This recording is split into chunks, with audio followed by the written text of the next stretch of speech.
All right, so this is going to be a video that is about my first impressions of MIG after going through my course of stick.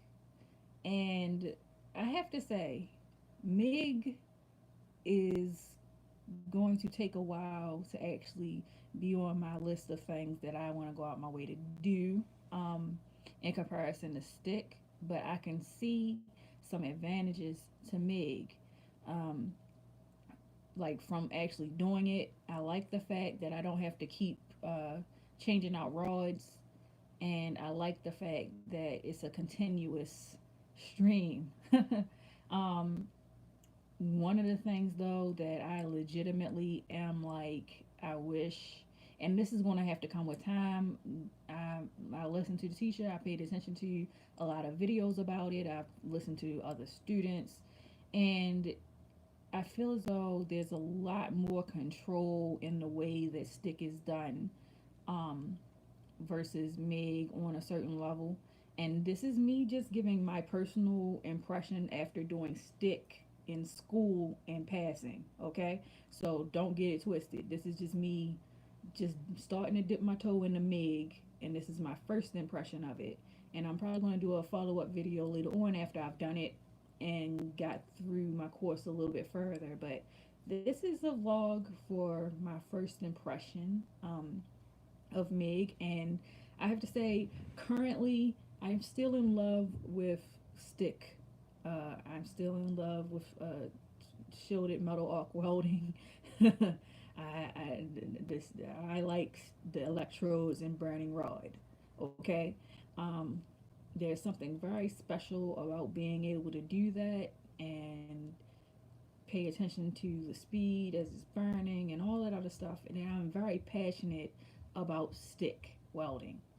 Now, that being said, I do really like the fact that you can do a continuous bead with MIG and that you can use it for various different things. The thing that's actually slightly frustrating me though, see with stick, you if you have a restart or something like that, I like how it blends so smoothly into there. And this is me talking from the experience of having to deal with that type of stuff. So one of the benefits of MIG is you can just keep going. Basically, you just keep going. And so the restarts are not as constant or as many in the same way as if I was doing similar things with stick welding.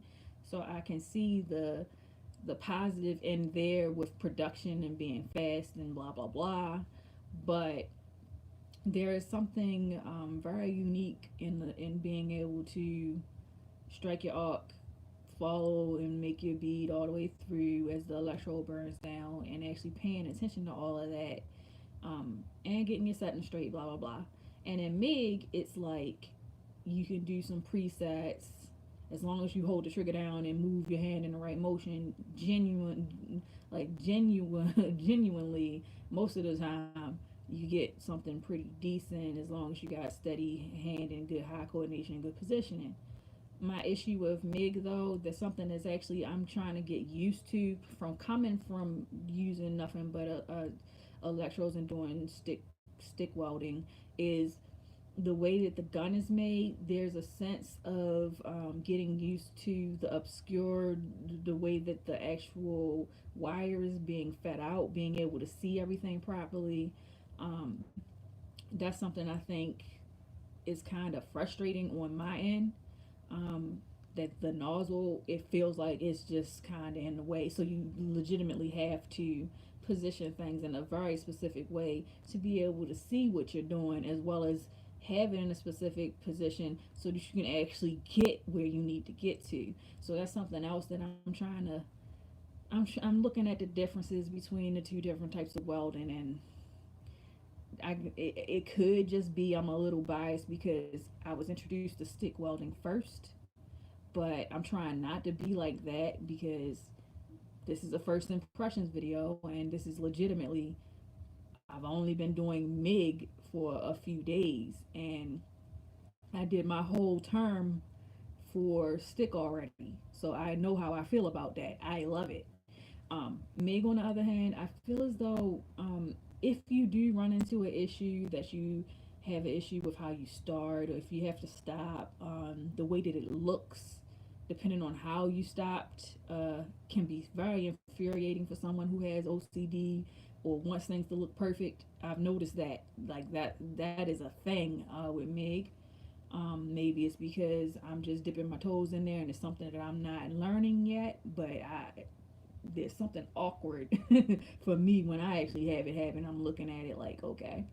Um, Learning to actually hold that trigger down, and like I said, the way that you're seeing things, being able to see what you're welding is very important.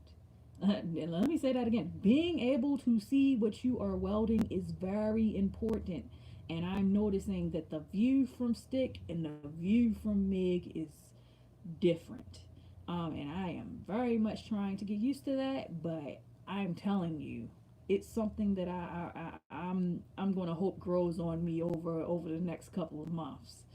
Um, I have been told, though, however, I'm going to fall in love with TIG because of the fact that you get to actually see what you're doing and you have way more control. But right now, I'm actually in MIG, and my first impression of it is it's teaching me a ton of patience. Um, I will end up bringing in one of my plates so you can see my progress in doing MIG. I actually like it, but I don't like it as much as stick welding, and that's just my first impression. I feel as though I have way more control doing that, and I'm way more comfortable with it. And maybe it's because, like I said, I learned that first. Um, but that's my first impression on Meg. Very interesting to learn. Very interesting um, to be trying to get better at.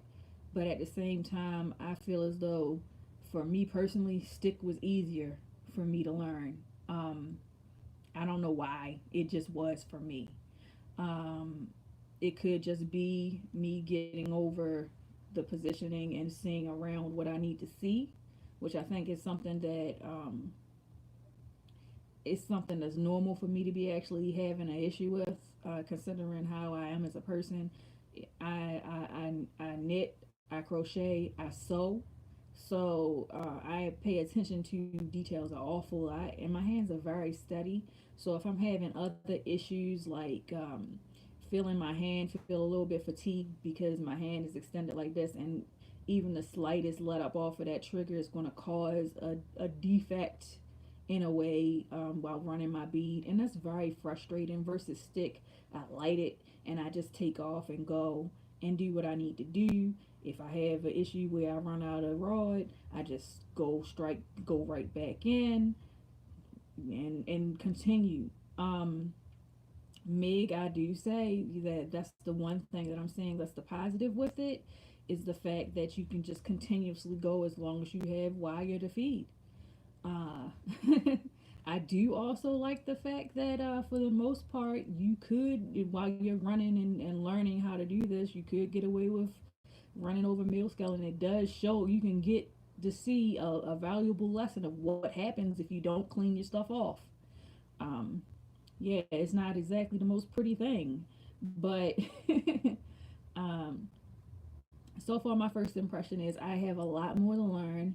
I'm looking forward to learn it, but goodness, I do miss running some rod, burning some rod, and doing stick because of the fact that I just enjoy doing that.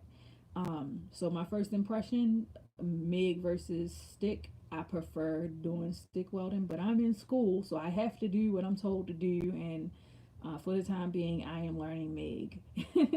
Anyway, hope everybody's doing good, staying blessed, and feeling well. And let me know if you felt that way too when you first started learning. What is it that you first started learning when you started to become a welder?